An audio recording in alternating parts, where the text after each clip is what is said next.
के साथ देखा। देर शाम बहुत ही शानदार भोजन के बाद गुड़ कबीले के लोगों को कमरों में एक औषधीय पेय पीने के लिए दिया गया। छी, भद्र ने मुंह बनाकर कहा। उसका चेहरा विकृत हो गया था। इसका स्वाद तो याक के पेशाब की तरह है। तुम्हें कैसे पता कि याक का पेशाब कैसा होता है? शिव ने ठहाका मारकर हंसते हुए और अपने मित्र की पीठ पर बलपूर्वक एक धौल जमाते हुए कहा, अब तुम अपने कमरे में जाओ, मुझे सोना है। आपने बिस्तर देखा है? मुझे लगता है कि ये मेरे जीवन की सबसे सुंदर नींद होने वाली है।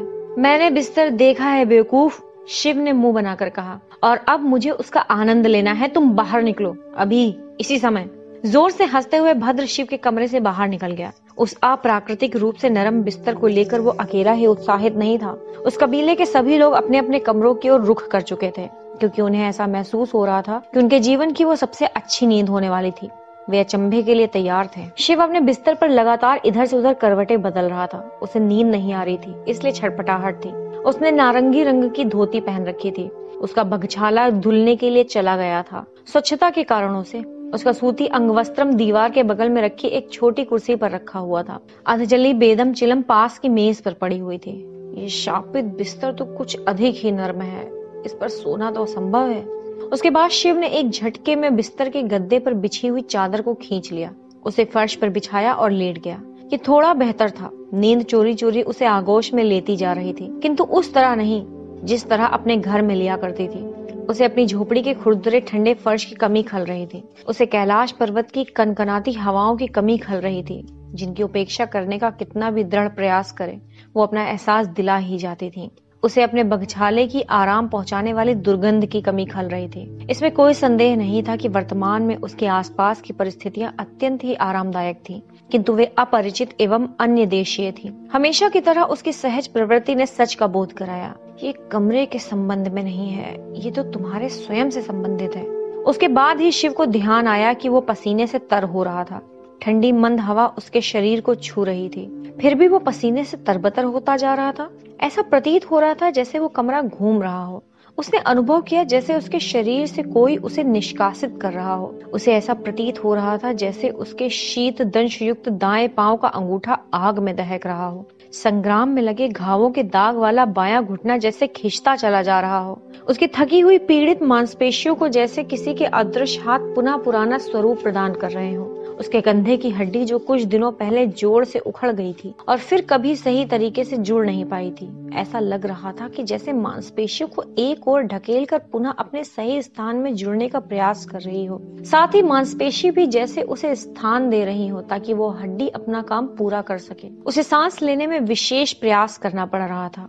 फेफड़े की सहायता करने के उद्देश्य से उसने अपना मुंह खोला, किंतु पर्याप्त हवा अंदर नहीं जा सकी। शिव ने अपना मुंह खोला और पूरी शक्ति लगाकर जितनी हवा खींच सकता था उतनी खींची। उसी समय बगल की खिड़की का पर्दा सरसराया और कृपालु हवा अंदर घुस आई। सहसा आए हवा के झोंके ने शिव के शरीर को थोड़ा आराम अवश्य पहुंचाया, लेकिन उसके बाद पुनः संघर्ष प्रारंभ हो गया। उसने ध्यान केंद्रित किया और हाँफते हुए सांस लेने लगा। ठक ठक द्वार पर हल्की खटखटाहट ने शिव को चौकन्ना कर दिया। इस समय वो अपने आपे में नहीं था। वो गहरी गहरी सांस ले रहा था। उसका कंधा फड़क रहा था, किंतु वो चिर परिचित पीड़ा अब नहीं थी। उसने अपने घुटने को देखा, उसमें अब कोई पीड़ा नहीं हो रही थी। घाव के दाग लुप्त हो चुके थे।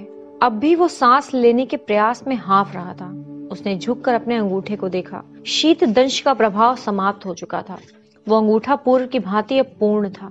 उसका परीक्षण करने के लिए वो झुका तो चटकने का एक स्वर कमरे में गुंजायमान हुआ, क्योंकि सालों के बाद उसके अंगूठे में गतिविधि हुई थी।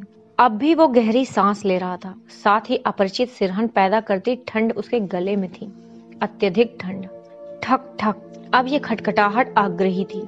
शिव किम कर्तव्य विमूढ़ था। उसे कुछ भी नहीं सूझ रहा था कि वो क्या करे। फिर भी वो लड़खड़ाते हुए अपने पैरों पर खड़ा हुआ। अंगवस्त्रम को उठाकर उसने गले में लपेटा ताकि उसमें गर्माहट आ सके, और द्वार खोल दिया।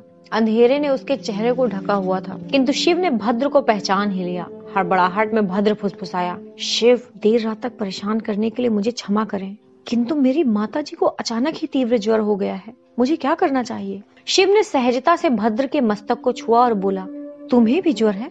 तुम अपने कमरे में जाओ, मैं वैद्य को बुला कर लाता हूँ। जब शिव गलियारे से होते हुए वैद्य को बुलाने के लिए जाने लगा तो कई और कमरे के द्वार खुलने लगे और वही परिचित संदेश उसे मिलने लगे। अचानक ही ज्वर आ गया, सहायता करें। शिव लगभग दौड़ते हुए उस मकान की ओर भागा जहाँ वैद्य निवास कर रहे थे। वहाँ पहुंचकर उसने उनके द्वार को जोर से खटखटाया। आयुर्वती ने तुरंत द्वार खोल दिया, जैसे वो उनके आने की प्रतीक्षा ही कर रही थी। शिव ने शांत स्वर में कहा, आयुर्वती, मेरे कबीले के लगभग सभी लोगों को ज्वर आ रहा है, आप शीघ्र चलें, उनको सहायता की आवश्यकता है। आयुर्वती ने शिव के मस्तक को छुआ और पूछा, आपको ज्वर नहीं है? शिव ने इनकार करते हुए सिर हिलाया और कहा, नहीं। आयुर्वती की भ्रुकुटी तन गई, स्पष्टता वो चकित थी। वो मुड़ी और अपनी परिचारिकाओं से कहा, आप लोग आइए, प्रभाव प्रारंभ हो चुका है, चलो चले। जैसे ही आयुर्वती और परिचारिकाएं तेजी से उस भवन की ओर बढ़े तो चित्रांगद न जाने कहां से आ टपका। उसने शिव से पूछा, क्या हुआ? मुझे नहीं पता कि क्या हुआ है, लेकिन मेरे कबीले के लगभग सभी लोगों को ज्वर हो गया है। आपको भी तो बहुत पसीना आ रहा है। आप मेरी चिंता न करें, मुझे ज्वर नहीं है। देखिए, मैं उस भवन में वापस जा रहा हूँ। मैं जाकर देखना चाहता हूँ कि कितने लोग इसकी चपेट में हैं। चित्रांगद ने सहमति में सिर हिलाया और कहा, मैं नंदी को बुलाता हूँ। चित्रांगद नंदी की खोज में तेजी से बाहर निकला और शिव लगभग दौड़ते हुए उसी भवन में प्रवेश कर गया। जब वो भवन में प्रविष्ट हुआ तो चकित रह गया। जितने भी प्रकाश हेतु डंडियां लगाई गई थी वे सब प्रकाशित हो चुकी थी।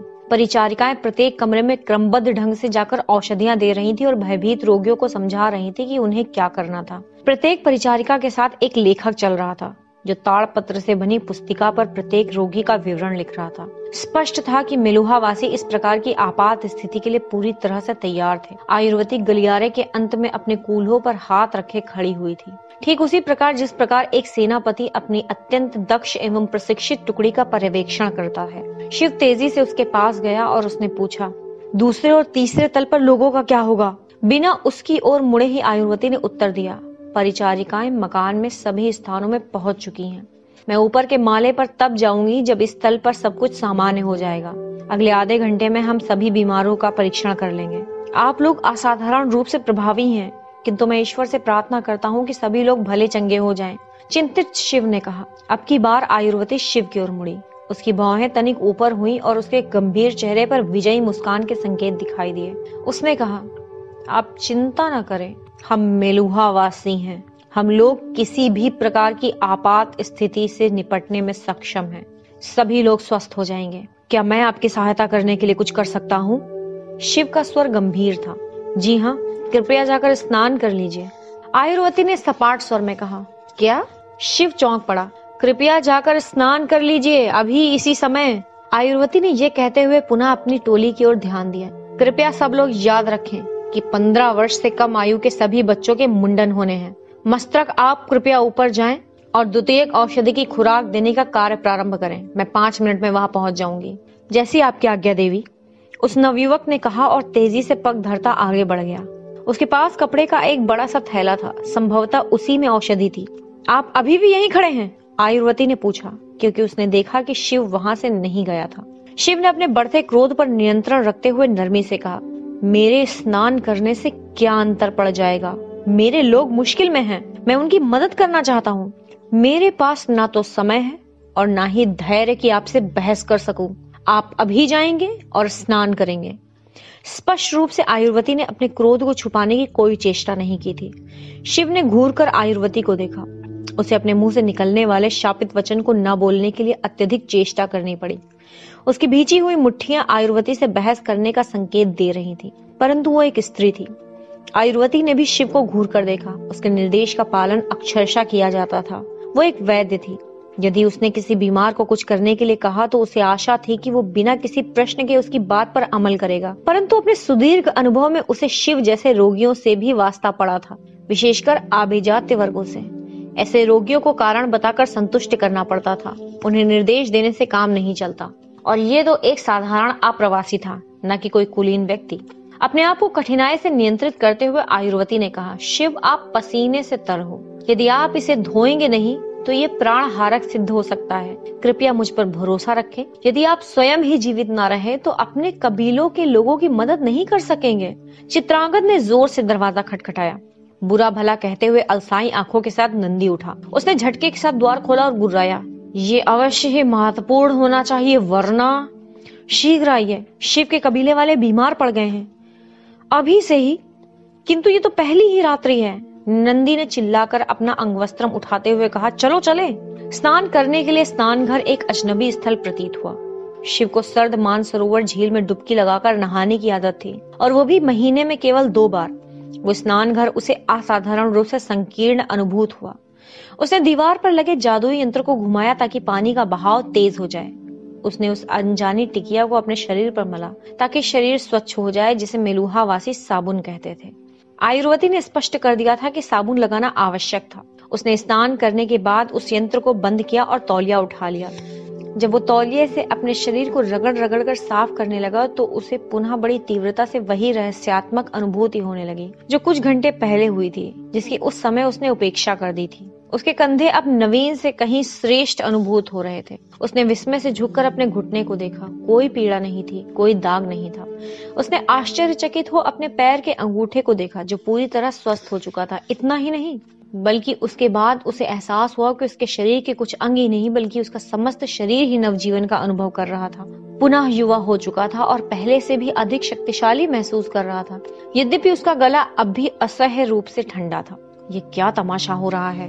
उसका मन चंचल था। वो तेजी से स्नान घर से बाहर आया और शीघ्र एक नई धोती पहन ली। आयुर्वती का कड़ा निर्देश था कि कोई अपने पुराने वस्त्र को धारण न करे जो पसीने से गंदे हो चुके थे। वो जब अंगवस्त्रम को अपने गले में लपेट रहा था ताकि उसको गर्मी प्रदान कर सके, तभी किसी ने द्वार खटखटाया। ये आयुर्वती थी और उसने बाहर से पुकारा, शिव, क्या आप द्वार खोलने की कृपा करेंगे? मैं परीक्षण करना चाहती हूँ कि आप ठीक ठाक हैं।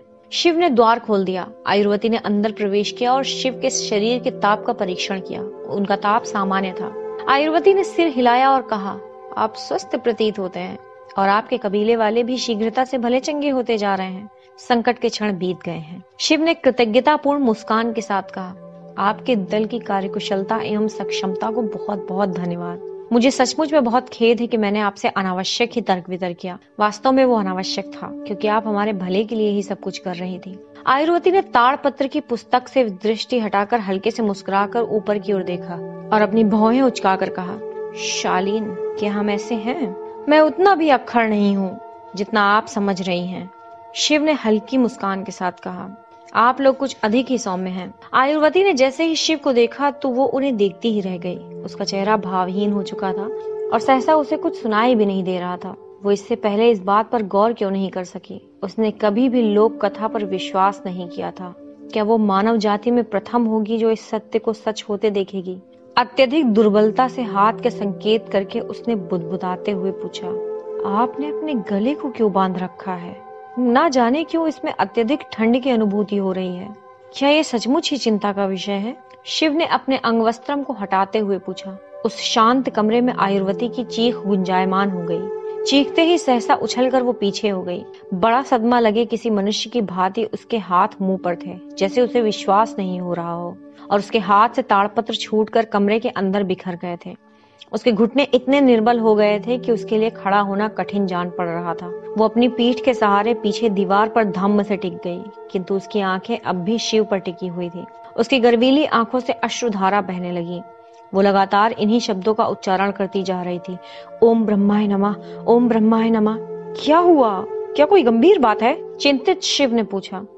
आप आ गए हैं मेरे प्रभु, आप आ गए हैं। इससे पहले कि आश्चर्यचकित शिव आयुर्वती की इस असाधारण प्रतिक्रिया पर कुछ कर पाते, नंदी ने तेजी से कमरे में प्रवेश किया और देखा कि आयुर्वती भूमि पर बैठी हुई शिव को अपलक देख रही है और उनके नयनों से अविरल अश्रुधारा प्रवाहित हो रही है। हे देवी, क्या हुआ? कृपया बताइए, चकित नंदी ने पूछा। आयुर्वती ने कुछ नहीं कहा, केवल शिव के गले की ओर संकेत किया। नंदी ने ऊपर देखा।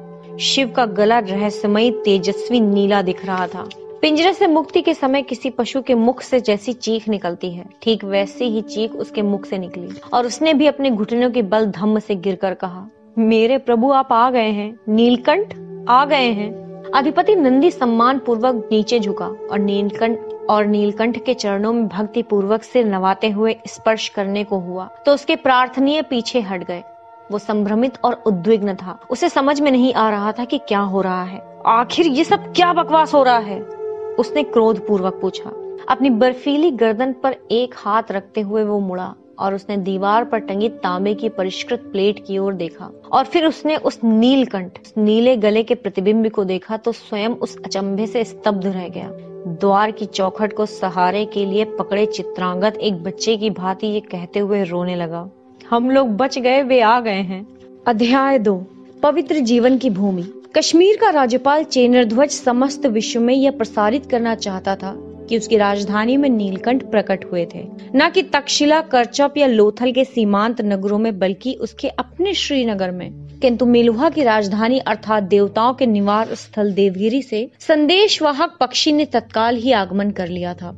आदेश अत्यंत ही स्पष्ट था, जब तक कि सम्राट नीलकंठ को स्वयं नहीं देख लेते उनके आगमन के इस समाचार को गुप्त रखा जाएगा। चेनरध्वज को आदेश मिला कि वो मार्गदर्शकों के साथ नीलकंठ को देवगिरी तक पहुंचवाने की कार्यवाही तत्काल करे। इसके साथ ही शिव को भी पौराणिक कथा सुनाने या बताने की आवश्यकता नहीं है। सम्राट नीलकंठ को उपयुक्त समय में इसके संबंध में बताएंगे। संदेश में ये शब्द कहे गए थे। शिव को इस यात्रा के बारे में बताने का सौभाग्य चेनरध्वज को प्राप्त हुआ, किंतु शिव सहज अनुगामी मनोवृत्ति में नहीं था। जब से वो गवर्नर के आलीशान महल में विलासितापूर्ण निवास कर रहा था, तभी से वो अपने आसपास रहने वाले प्रत्येक मेलुहावासी की इस अचानक भक्ति से हैरान था। और ये भी एक विचित्र बात थी कि श्रीनगर के मात्र अति विशिष्ट व्यक्तियों को ही उससे मिलने का सौभाग्य प्राप्त हो पा रहा था। हे प्रभु, हम लोग आपका हमारी राजधानी देवगिरी तक मार्गदर्शन करेंगे। वो यहाँ से लगभग 1 सप्ताह की दूरी पर स्थित है। चेनरध्वज ने अपनी विशालकाय काया एवं मांसल शरीर को जितना झुका सकता था उतना झुकाते हुए बड़ी कठिनाई से बोला, जब तक कि कोई मुझे ये नहीं बताता कि आखिर हो क्या रहा है, मैं कहीं नहीं जा रहा। नीलकंठ की ये क्या पौराणिक गाथा है? शिव ने क्रुद्ध होकर कहा, हे प्रभु, हम पर विश्वास रखें, आपको सच का पता शीघ्र ही चल जाएगा। आप देवगिरी पहुंचेंगे तो सम्राट स्वयं आपका इस सच से परिचय करवाएंगे। और मेरे कबीलों वालों का क्या होगा? उन्हें यही कश्मीर में भूमि दी जाएगी प्रभु। एक सुखमय जीवन जीने के लिए जिन संसाधनों की आवश्यकता होगी वे उन्हें प्रदान की जाएंगी। क्या उन्हें बंधक बनाकर रखा जा रहा है? नहीं नहीं प्रभु, प्रकट रूप से थोड़े परेशान चेनरध्वज ने कहा, वे आपके कबीले वाले हैं प्रभु। यदि मेरा बस चलता तो वो जीवन पर्यंत कुलीनों की भांति जीवन यापन करते, किंतु विधि व्यवस्था को तोड़ा नहीं जा सकता है प्रभु, यहाँ तक कि आपके लिए भी नहीं। हम उन्हें वही दे सकते हैं जिनका उन्हें वादा किया गया है। प्रभु, समय के साथ यदि आप आवश्यक समझें तो इस देश के विधि विधानों में फेरबदल कर सकते हैं। उसके बाद हम उन्हें कहीं भी विस्थापित कर सकते हैं। कृपा करें प्रभु, हम पर विश्वास रखें। नंदी ने प्रार्थना की। आप संभवतः इसकी कल्पना भी नहीं कर सकते कि आप मेलुहा के लिए कितने विशिष्ट हैं। हम लोग बहुत लंबे समय से आपकी प्रतीक्षा में थे। हमें आपकी सहायता की आवश्यकता है। कृपा कर सहायता करें, हम पर कृपा करें। कुछ वर्षों पूर्व की एक अन्य निराशाजनक मनोक्षिप्त महिला की प्रार्थना की याद उन्हें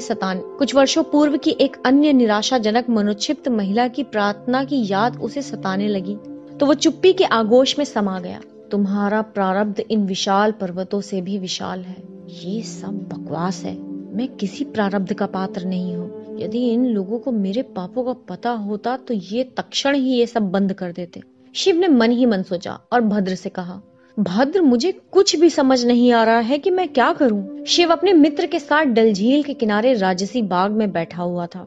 उसका मित्र उसके बगल में बैठकर बड़ी ही सावधानी से गांजे को चिलम में भर रहा था।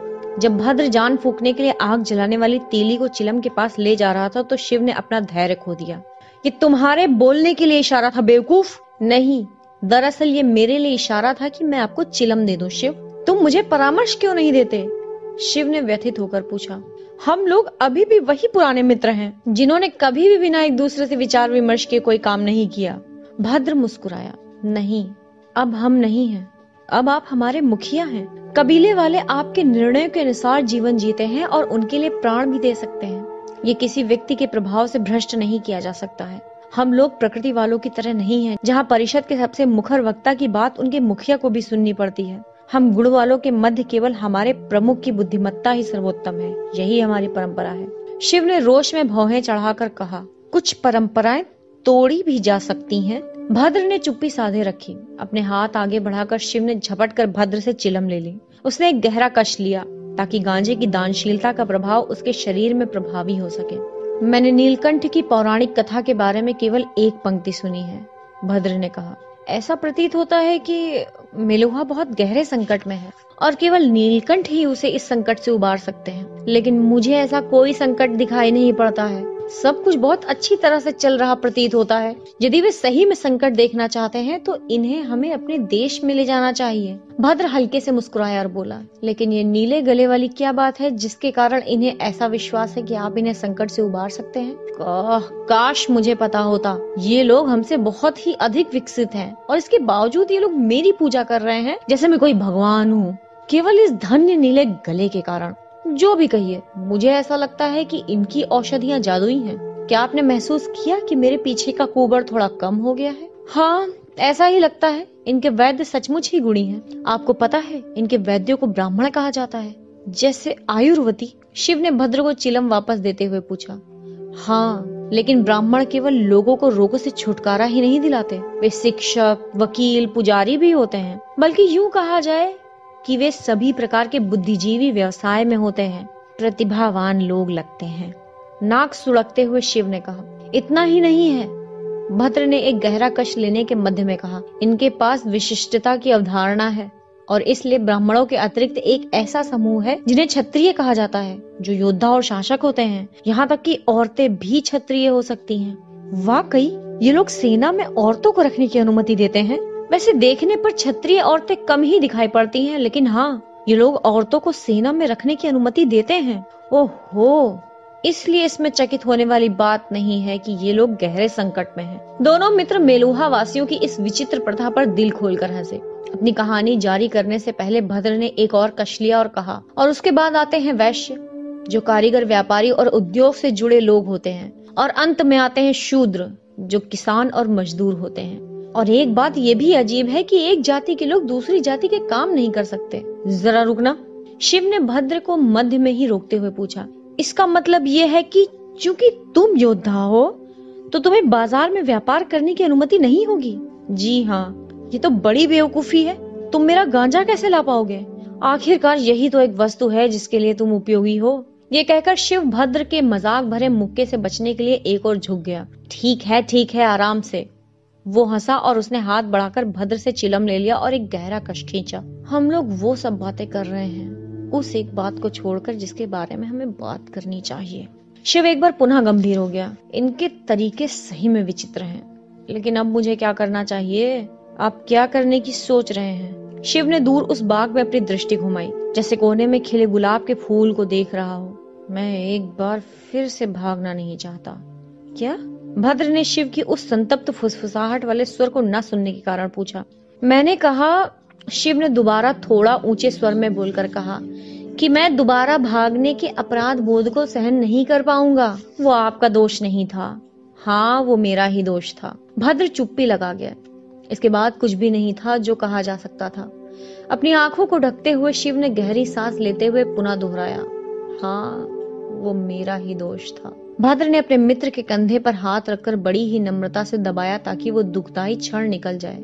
शिव ने अपना मुंह उसकी ओर घुमाकर पूछा, मैं सलाह मांग रहा हूँ मेरे दोस्त, मुझे क्या करना चाहिए? यदि इन्हें मेरी सहायता की आवश्यकता है तो मैं इससे मुकर नहीं सकता। साथ ही मैं अपने कबीले को अपने भरोसे पर रहने के लिए कैसे छोड़ सकता हूँ? मैं क्या करूँ? भद्र शिव के कंधे को लगातार पकड़े हुए था। उसने गहरी सांस ली। वो इस प्रश्न का उत्तर पा चुका था। वो उत्तर उसके मित्र शिव के लिए तो उचित हो सकता था, लेकिन क्या वो उत्तर शिव के लिए उचित था, जो एक नेता था, प्रमुख था? इस बारे में आपको ही सोचना है शिव, यही परंपरा है। तुम भौड़ में जाओ। शिव ने चिलम भद्र की ओर उछाल दिया और वहां से तीव्रता से निकल गया। इसके कुछ दिनों के बाद ही शिव नंदी और 3 सैनिकों के एक छोटे काफिले को श्रीनगर छोड़ना था। छोटे दल का अर्थ था कि वे उस क्षेत्र से शीघ्रता से निकल पाएंगे और जितनी जल्दी हो सके देवगिरी पहुंच पाएंगे। राज्यपाल चेनरध्वज इस बारे में चिंतित था कि शिव को जल्द से जल्द सम्राट द्वारा नीलकंठ के रूप में स्वीकृत कर लिया जाए। वो चाहता था कि इतिहास में ईश्वर को ढूंढने वाले के रूप में उसका नाम सदा के लिए अमर हो जाए। सम्राट के लिए शिव को प्रस्तुत करने योग्य बनाया गया था। उनके सिर के बालों में तेल लगाकर नरम करके संवारा गया था। उसके हष्ट पुष्ट शरीर के श्रृंगार के लिए तरह तरह के कपड़े, आकर्षक कुंडल, हार और अन्य आभूषणों को लाया गया था। उसके श्वेत वर्णीय मुख को विशिष्ट आयुर्वेदिक जड़ी बूटियों से रगड़ रगड़ कर साफ किया गया था, ताकि वर्षों से मृत एवं मुरझाई त्वचा को दीप्तिमान बनाया जा सके। सूती कपड़े से बना एक गुलूबंद बनवाया गया था, ताकि उसके दीप्तिमान कंठ को ढका जा सके। उसके ऊपर मोतियों के अनेक दाने जड़े गए थे, ताकि वो गुलूबंद मेलुहा वासियों के परंपरागत हार की तरह लगे, जिन्हें वे धार्मिक अवसरों पर धारण करते थे। वो गुलूबंद उसके गले को आवश्यक गर्माहट भी प्रदान कर रहा था। मैं शीघ्र ही वापस जाऊंगा, शिव ने भद्र की माताजी को आलिंगनबद्ध करते हुए कहा। वो इस बात पर भी चकित था कि मौसी का लंगड़ाना अब बहुत ही कम दिखाई देने लगा था। इनकी औषधियां वास्तव में जादुई हैं। जैसे ही दुखी भद्र ने उसकी ओर देखा तो शिव ने फुसफुसाकर कहा, कबीले वालों का ध्यान रखना, जब तक मैं वापस नहीं आता तुम प्रभारी हो। भद्र चकित होकर एक कदम पीछे चला गया। शिव, आपको ऐसा नहीं करना चाहिए, क्योंकि मैं आपका मित्र हूँ। मुझे ऐसा अवश्य करना चाहिए मूर्ख, और ऐसा करने का कारण ये है कि तुम मुझसे भी अधिक योग्य हो। भद्र ने आगे बढ़कर शिव को गले लगा लिया, ताकि कहीं ऐसा ना हो कि उसका मित्र उसकी आंखों के आंसू देख ले। नहीं शिव, मैं इतना योग्य नहीं हूँ, ये तो मैं सपने में भी नहीं सोच सकता। चुप रहो और मेरी बात ध्यान से सुनो, शिव ने कहा तो भद्र दुखी मन से मुस्कुराने लगा। मुझे नहीं लगता कि गुड़ कबीले वालों पर यहाँ कोई संकट होगा, कम से कम उतना तो नहीं होगा जितना कैलाश पर्वत पर होता था। लेकिन इसके बावजूद यदि तुम्हें लगता है कि तुम्हें सहायता की आवश्यकता है, तो बिना झिझक के आयुर्वती के पास जाना। जब हम कबीले वाले बीमार हो गए थे तो मैंने उन्हें समीप से देखा है। उसने हम लोगों को बचाने में अत्यधिक निष्ठा का परिचय दिया था। वो हमारे विश्वास करने योग्य है। भद्र ने सहमति में सिर हिलाया, शिव को पुनः आलिंगनबद्ध किया और कमरे से बाहर चला गया। आयुर्वती ने बड़ी विनम्रता से द्वार खटखटाया और पूछा, मैं अंदर आ सकती हूँ प्रभु? 7 दिनों पहले उस घटना के घटित होने के बाद आज पहली बार वो शिव के सामने आई थी। उसके लिए ये अवधि एक युग बीत जाने के समान थी। यद्यपि पूर्व की भांति ही वो आत्मविश्वास से भरी हुई लग रही थी, तथापि उसके स्वरूप में कुछ भिन्नता अवश्य दिखाई दे रही थी। उसके व्यक्तित्व में कुछ ऐसा जान पड़ रहा था जैसे उसे किसी दिव्य शक्ति ने स्पर्श कर लिया हो।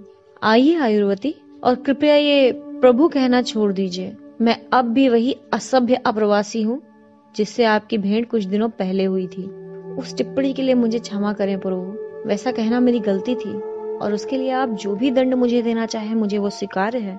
ये आपको क्या हो गया है? मैं आपको सच बोलने के लिए क्यों दंड दूंगा? क्यों इस अर्थहीन नीले गले से सब कुछ परिवर्तित हो जाना चाहिए? आप इसका कारण अवश्य जान पाएंगे प्रभु। अपना सिर झुकाए हुए आयुर्वती ने फुसफुसाहट भरे स्वर में कहा, हमने सदियों आपके आने की प्रतीक्षा की है। सदियों? कृपा कर उस पवित्र झील के नाम पर मुझे बताएं, लेकिन क्यों? वो मैं क्या कर सकता हूँ जो आप लोगों जैसे सक्षम लोग नहीं कर सकते? सम्राट आपको बता देंगे प्रभु। आपको संतुष्ट करने के लिए बस इतना ही कहा जा सकता है कि आपके कबीले वालों से जो कुछ भी मैंने सुना है, उससे तो यही कहा जा सकता है कि कोई व्यक्ति नीलकंठ बनने के सुपात्र है तो वो केवल आप हैं। मेरे कबीले वालों से मुझे याद आया कि मैंने उनसे कहा था कि यदि उन्हें कभी भी किसी भी सहायता की आवश्यकता होती है तो वे आपसे अनुरोध कर सकते हैं। मुझे आशा है कि आप ना नहीं करेंगी। उन्हें किसी प्रकार की सहायता प्रदान करना मेरे लिए गर्व की बात होगी प्रभु। ये कहते हुए भारतीय पारंपरिक तरीके से उन्हें सम्मान देने के लिए वो झुकी। अधिकतर मेलुहा वासियों द्वारा किए जाने वाले इस प्रकार के भाव अभिनयों को स्वीकार करने में शिव ने लगभग आत्मसमर्पण कर दिया था, किंतु जब आयुर्वती झुकी तो शिव तत्काल ही पीछे हट गया। ये आप क्या तमाशा कर रही हैं आयुर्वती? अत्यंत ही भयभीत शिव ने पूछा। आप एक वैद्य हैं, जीवन देने वाले। मेरे पांव का स्पर्श करके मुझे इस प्रकार दुविधा में न डालें। आयुर्वती ने सिर उठाकर शिव को देखा। उसकी आंखें आदर और भक्ति से दीप्तिमान हो रही थी। यही वे व्यक्ति हैं जो निश्चित रूप से नीलकंठ होने योग्य हैं, उसने मन ही मन कहा। नंदी ने शिव के कमरे में एक केसरिया रंग के कपड़े के साथ प्रवेश किया, जिस पर प्रत्येक इंच पर राम नाम लिखा हुआ था। उसने शिव से अनुरोध किया कि वे इसे कंधे के ऊपर धारण कर लें। शिव ने जैसे ही उसे पहना, नंदी ने देवगिरी की सुरक्षित यात्रा के लिए मंत्र पढ़ते हुए बुदबुदाकर एक छोटी सी प्रार्थना की। हमारे अश्व बाहर प्रतीक्षारत हैं प्रभु, जब भी आप कहें हम अपनी यात्रा प्रारंभ कर सकते हैं, नंदी ने कहा। नंदी, बुरी तरह से खींचते हुए शिव ने कहा, तुम्हें कितनी बार बताना पड़ेगा, मेरा नाम शिव है, मैं तुम्हारा मित्र हूँ ना कि प्रभु। नहीं नहीं प्रभु, लंबी सांस भरते हुए नंदी ने कहा, आप नीलकंठ हैं, आप ईश्वर हैं, मैं आपका नाम कैसे ले सकता हूँ? शिव ने झुंझलाहट में अपनी आंखें तरेरी, अपनी गर्दन को धीरे से इनकार की मुद्रा में घुमाया और द्वार की ओर मुड़कर कहा, मैं आत्मसमर्पण करता हूँ। क्या हम अभी यात्रा प्रारंभ कर सकते हैं? अवश्य प्रभु। वे बाहर आए तो उन्होंने देखा कि 3 अश्वारोही सैनिक धैर्य से प्रतीक्षारत थे और उनके बगल में 3 और भी अश्व बंधे हुए थे, एक शिव के लिए, एक नंदी के लिए और एक रसद आदि के लिए नियत किए गए थे। सुव्यवस्थित मेलुहा साम्राज्य में सभी प्रमुख यात्रा मार्गों पर विश्राम स्थल एवं रसद आदि के भंडार की व्यवस्था थी। यदि किसी यात्री के पास एक दिन की भी सामग्री होती और उसके पास मेलुहा के सिक्के होते तो वो ताजे रसद आदि खरीदकर अपनी यात्रा महीनों तक कर सकता था। नंदी के अश्व को एक छोटी वेदिका के पास बांधा गया था। उस वेदिका में दूसरी ओर से सीढ़ियां बनी हुई थी। स्पष्ट रूप से ये थुलथुल मोटे अश्वारोहियों के लिए बहुत ही उत्तम संरचनात्मक व्यवस्था थी, जिनके लिए अश्वों पर चढ़ना पहाड़ चढ़ने के समान होता था। शिव ने नंदी के उस बृहत आकार को देखा। उसके बाद उसने उस दुर्भाग्यशाली